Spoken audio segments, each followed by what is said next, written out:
siguro hintayin natin na makapagtrabaho talaga na maayos itong ICI. Alamin muna natin yung punot dulo nito. At yun na nga, meron na nga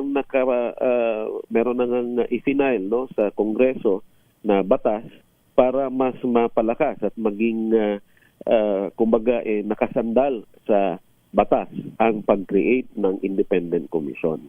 No, hintayin natin na matapos yung kanilang investigasyon. Ngayon, kung talagang basura yung magiging resulta at talagang isinalba yung lahat. At pag sinabi pong isinalba yung mga hindi dapat isalba, sa totoo lang ho, hindi lang natatapos ito sa contractor.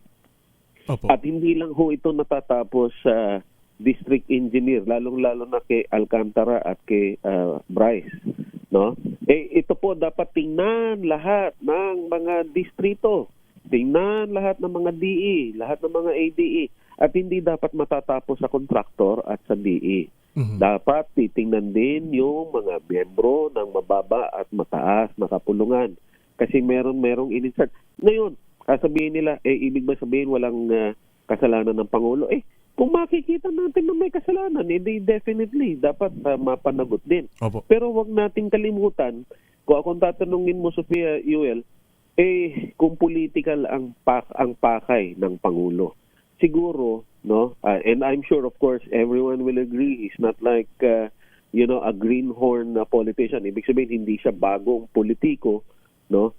So, kung calculating itong, kumbaga, ginamit niya lang itong isyong ito para sumikat, siguro dapat surgical ang ginawa niyang approach. Hindi yung basta-basta isinabog niyang ganyan. Kasi, as it is, it's taking a life of its own. And therefore, it is not something that anyone, not even him as president, can control. And therefore, if this is how he did it, sa totoo lang naniniwala ako na talagang gustong makita ng Pangulo ang dulo nito.